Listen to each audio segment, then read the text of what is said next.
Volkswagen-backed Scout Motors is giving the iconic Scout brand a modern makeover. An electric version of the off-road vehicle is set to begin production by 2026.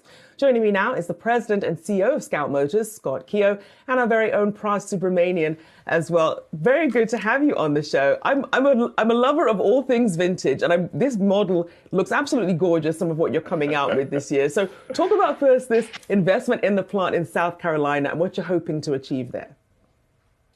Look, what we're hoping to achieve is a home for Scout, and I think we found a home for Scout. If you look at the state, honestly, I think they did a magnificent job.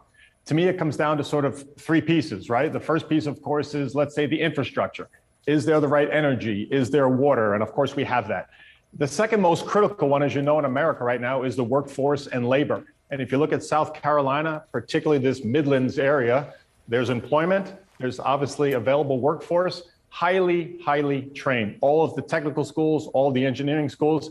And the third one, honestly, is the state itself. If you think about it, we were able to structure this deal in just over 60 days. I think, as you know, these deals sometimes take 12 to 18 months. So this is really a great moment for Scout. It's a great moment for the state, and that's why we're excited. Hey, Scott, so this is going to be a $2 billion plant, 4,000 jobs coming to South Carolina. You know, VW also has a big plant in Chattanooga as well, so big U.S. footprint there for the brand. Was the reason why the Scout Motors EV plant's coming to South Carolina because of the IRA? Is that play a big part in this decision? Look, I think the IRA plays to overall investment in America. So I think if you look at the group overall, as you know, we have a big industrial footprint in China and Europe. And obviously, we want to strengthen our foothold in the North American region, in America.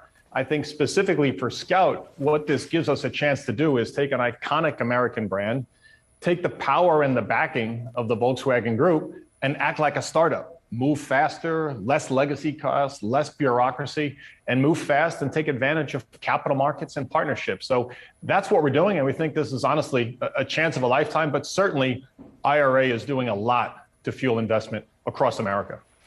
You know, Scott, Rachelle mentioned that iconic heritage look of the Scout Motors, the Harvester, International Harvester cars, like the one behind you. You guys teased a couple images of a pickup and also an SUV. When are we going to see these action adventure vehicles out on the roads? Well, you'll see the concept in early 24, and then live on the road, SOP is targeted for late 26. So obviously, we need to build a factory, and then that factory needs to build a magnificent car. But look, I think we're going to hang on to a lot of the loved legacy, if you will, the upright proportions, all the cool factor of this thing. But of course, electrification, all the technology that we have is going to make this car super cool and super fast and all the things you can do. So, Scott, how do you see yourself positioned between other models like a Jeep and a Bronco? What do you think that Scout will bring to the table that perhaps could give them a bit of an edge in the market? Yeah, I think that's a great question. I think the first thing, if you look to the original Scout, what it did really well is, yes, it was a rugged, durable American vehicle. But I think what it also did well is it opened it up for America. And I think that's something we can do. We can walk this fine line between being rugged and durable, yet also have an everyday nature to it. I think the other magnificent thing we have is the fact that we're going to electrify this segment. This segment, for the most part, is not electrified yet. It's all internal combustion engines, and we can electrify it. We can meet the market at that time frame.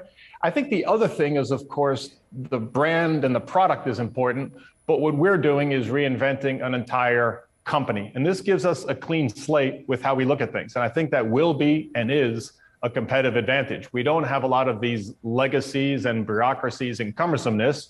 We can be smarter and leaner, and that's what we want to do. So it's a brand opportunity, but just as importantly, an all new company opportunity. So Scout kind of carving out its own niche in the electric adventure market. You know, you mentioned clean sheet, no legacy really to speak of in terms of the costs. Sort of reminds me of Tesla, even though you're not kind of operating that same niche. There's a lot of learnings there, right, from Tesla? Yeah, there is. And look, I don't think this is a niche. If you look at this segment, of course, we're going to launch a rugged SUV. And of course, we're going to launch a pickup truck off the same platform. These are the two largest profit pools in America. So these profit pools are massive. They make up over 50%. So it's going to be a big opportunity. I think if you look at electrifying, as you know, the market's only about 5% right now. It's going to move to 50%. So our goal is not to create a niche brand. Our goal is to create the next iconic American brand, much like we look to Levi's or look to Apple or some other companies. That's what we want to do, restore this iconic brand. But you're right. I think there's a lot of things we can look to Tesla too. They've done a lot of things well. There's a lot we can learn. And yeah, we want to take advantage of those learnings. No debate. And certainly a lot has changed since the company was first founded, even in terms of how Americans work and everything else. So interesting to see how Scout moves along with that. A big thank you there to Scott, President and CEO of Scout Motors.